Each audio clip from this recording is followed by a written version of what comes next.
Let me show you the basic steps that you'll go through to get started and participating as an indexer.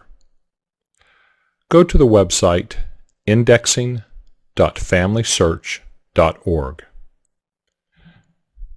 Once you're there, press the Get Started button.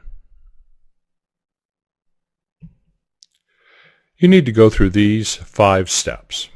First, we will download the software, and then we will install the software on the computer system. After the software is installed, we will run the indexing program. Once that program starts, it will ask us to log in. If we already have an LDS account, then you can simply log in with that account. If you need a new account, then you can create one at that point. Sign in to the indexing program and begin indexing. We'll walk through those steps. First, we'll download the software. We'll save the installation program. I'm recording this on Windows 7, so your dialog boxes may be slightly different. The indexing software works on Windows machines, and it will work on Apple machines as well. All of you people out there with iPads and iPhones and Androids, there are applications for indexing on mobile devices. New devices are being added occasionally. Right now, as I record this in March of 2012, there is software released for the Apple operating system, for iPads and iPhones, and there is an application for Androids available at the Android market. If you have another device, check on the internet. There may be an application available. Once we have the file downloaded, we will execute the installation program.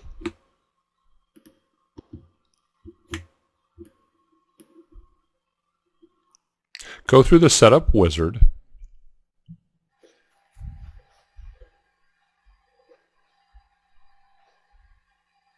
Once the installation has completed, press the Finish button and the indexing program will launch.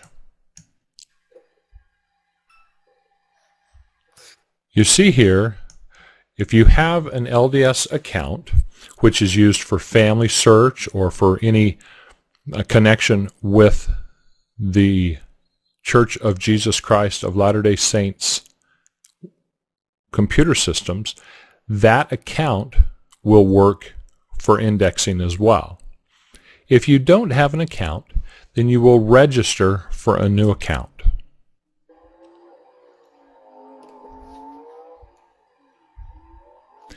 You have 2 choices. If you are a member of the Church of Jesus Christ of Latter-day Saints, you will want an LDS family search account. That gives access to websites other than indexing. So if you're a member of the church, it's always better to create an LDS family search account. If not, you can create a family search account.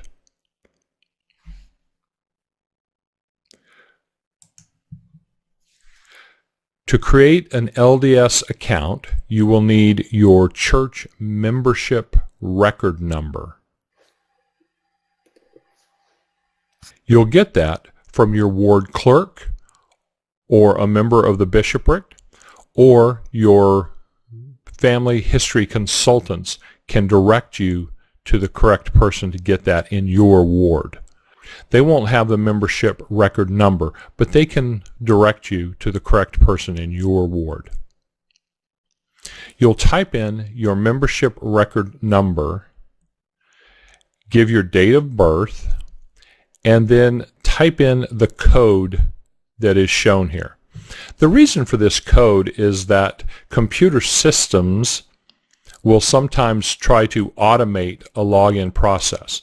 So they put in a code that someone has to read and type in to fool all the computer robots.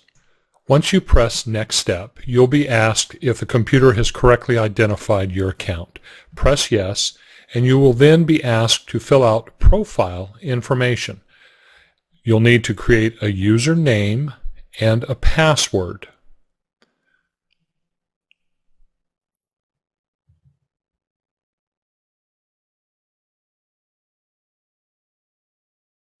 You also need to read and understand the rights and use information. Scroll down through this document, then close it and press the selection box indicating that you agree to these conditions. You'll then be able to create your account. You'll need to go to your email and click on the confirmation to create the account, and you're ready to go. Once you have your account set up, or if you already have an LDS account, simply enter your username and password and start the indexing program. This is what the screen looks like when you first start the indexing program. You have a tip of the day which will help remind you of different features or techniques. You can turn this off by unchecking this box. And then the next time you start the software, these tips will not show up. I like those because it reminds me of different things that I should be doing or different techniques that I should be following. So I generally leave that on. I'll show you a sample of the 1940 U.S. Census. Just like all batches, you download the batch by pressing the Download Batch button. You'll see a list of different project names, and we're going to select the simulation of the 1940 U.S. Census. This is a sample page that has been created so that we can demonstrate different features.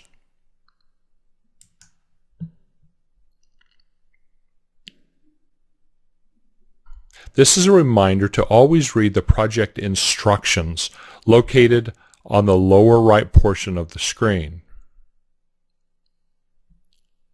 So we'll go through those quickly. This describes the project that we're currently working on. In this case, the 1940 U.S. Census.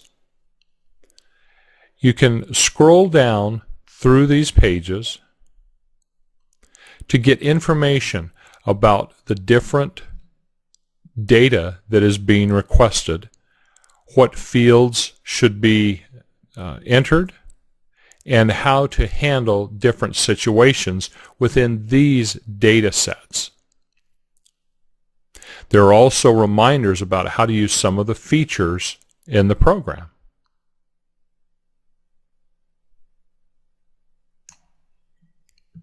The first thing that we always do is enter the header information.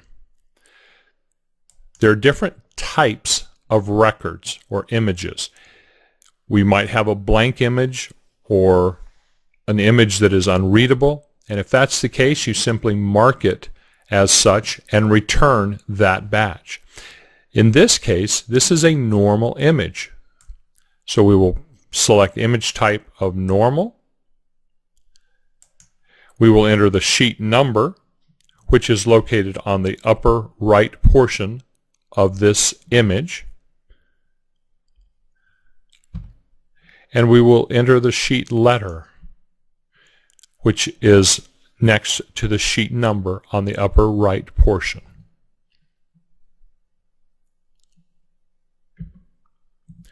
We now have the different fields, and you'll notice that as I go through the fields, there is a blue marker highlighting the different field. And there are ways to adjust how that is placed and what it looks like. This is simply a guide to help you locate the information quickly so that you may work efficiently.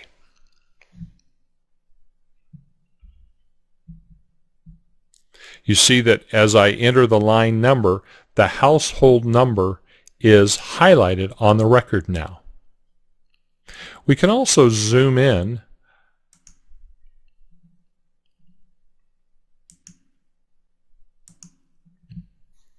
and you'll see that as we enter this information, the highlighting moves across the screen with us.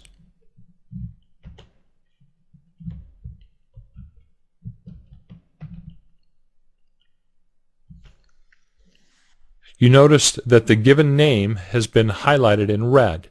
This is an indication that the computer does not recognize this name or this pattern that I have entered. I can look at it now and make a simple correction if I notice what the error is, or I can wait until the end of all the data entry and then go back through all the entries at once. I look at this and notice right away that I made a mistake. I entered a period after the middle initial. One way to spot these errors quickly is to look at the Field Help tab located on the lower right portion. If you press the Field Help tab and go to the given name, this describes the information that we should be entering here. At the bottom of this page is the reminder that you should not be entering a period after an initial. So I'll go back and make that change, and then notice that the computer accepts it. This is just one example where you might make a typing entry mistake, but if you look at the Field Help tab or look at the project instructions, you can usually figure out what data was entered incorrectly. Now, just because it turned red doesn't mean it was an error. It might simply mean that the computer had not seen that name before. Once you accept the name at the end of the data entry phase, the computer would then recognize that name in the future. Just a couple of notes. Each batch is indexed by 2 individual people. If those data match, then that is accepted as the official entry. If there is a difference, a third person, more experienced in indexing, will review the record and make the official entry. So do the best that you can for accuracy, but there are many checks and balances in place to ensure that the correct data is entered. Each completed batch will be placed online as quickly as possible so that it will be available for family history work. There are also many tools to help. Under the Help menu, you will find a quick start guide, several tutorials, a place where you can ask questions, and a resource guide. There are tools in place to help you work efficiently and accurately. I'm sure there are those watching this video that are saying, but you didn't show this tool, or you didn't show that tool. And that's true. We simply don't have time. But I invite you to share your knowledge of indexing with those that are less experienced. And if you are one of those that are less experienced in indexing, look around the room. There are people enthusiastically ready to share their knowledge of indexing. There are family history workers and indexing specialists in every ward called to help you participate in the Family Search Indexing Project to get the 1940 census online as quickly as possible.